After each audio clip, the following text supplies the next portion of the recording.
In the name of the Father, and the Son, and the Holy Spirit, Christ is risen.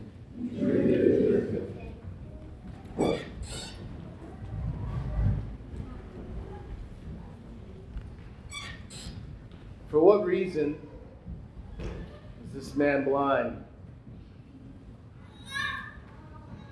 For the same reason that the Lord has allowed governments to fall. The same reason why Christ has allowed there to be innumerable denominations which claim his name. Same reason why God has allowed heresies, heretics, and schisms and schismatics to arise.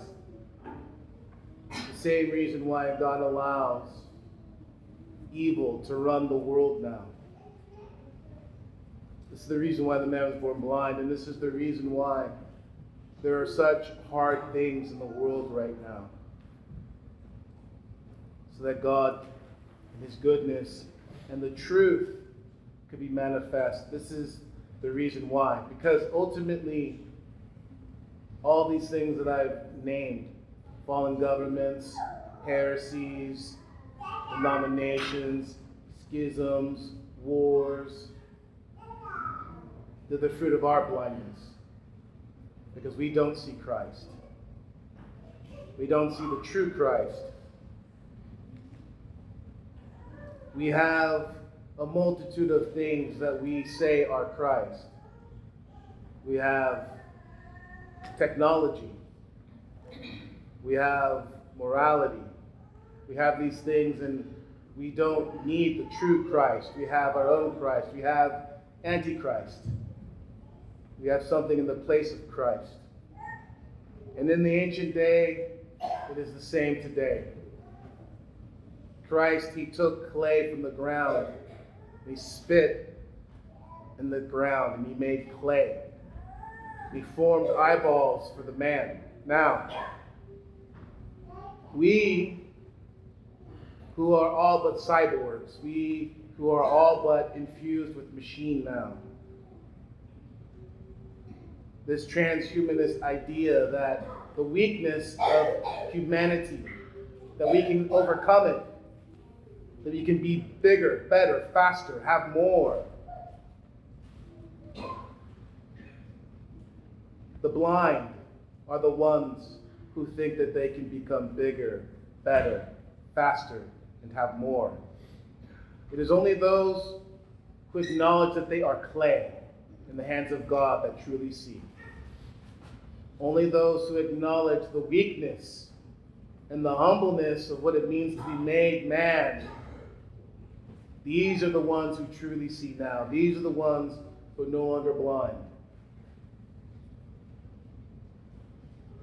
When man spits, it's to disgrace. When man spits, it's because he's disgusted.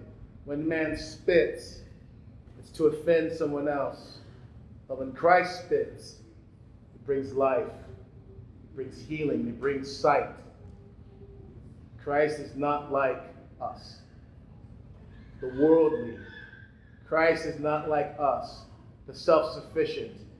Christ is not like us, those who are trying to be bigger, better, faster. This is not the true Christ. This is a false Christ. Morality. We don't need God. We are good people on our own. Look, see, I've murdered no one. Look, see, I've stolen nothing. Are you not a murderer? Have you not judged someone in your heart? Are you not an adulterer? Have you not taken someone else into your heart, into your eyes, besides the one you're married with? Have you not coveted your neighbor's belongings?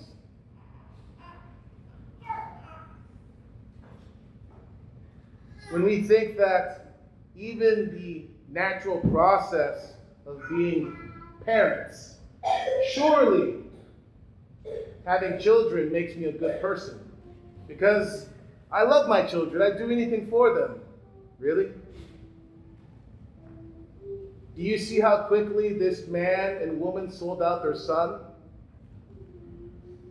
Do you see how quickly they said, oh, no, yeah, that's all fine and dandy, but he's going to answer for himself. Because we're scared. And what were they scared of? They're scared of losing their status. They're scared they're going to get kicked out of the synagogue. And so they betrayed their own son. So you may say, well, that's not me, but is it? You sure? What's the synagogue? Is our Christ not conservative enough? Is our Christ not compassionate enough? Because this is how the world is coming for us and for him. All those who truly look after the true Christ. On the left hand, you need to have a Christ who accepts everything because that's nice and it's polite. And on the right hand, you need to have a Christ that is mercilessness and ready to vanquish his foes. And both of them are antichrist. Neither one of them are correct. And so either way, there's the synagogue in which you'll be put out. You won't fit in the synagogue of the nice, kind, polite society. And you won't fit in the synagogue of those who are ready to rid the world of all the madness. Neither one of them are the Christ.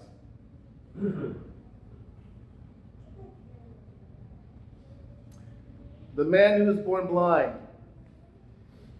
he had a change. Not only could he see physically, he saw everything for what it was. He saw his parents' cowardice. He saw his parents' lack of love. And he saw the hypocrisy of the Pharisees. He saw the hypocrisy of those who were supposed to be holding the right path. Those who were holding the moral high ground. He saw their hypocrisy.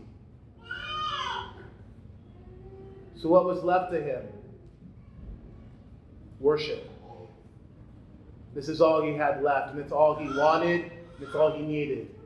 Because that gospel ends, and he worshiped him.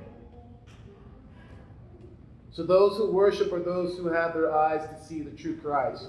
And those who have the eyes to see the true Christ, these are the ones who will have the eyes to also see the false Christ, the Antichrist, both now and the one that is soon to come. May Christ bring us this true light, and may we have the courage, like the blind man, to worship Christ as he deems, not as we deem, and not as the world deems, but as he deems, as he's established in his holy, Catholic, and Apostolic Church. For the prayers of Holy Father, Jesus Christ, our God, have mercy on us and save us.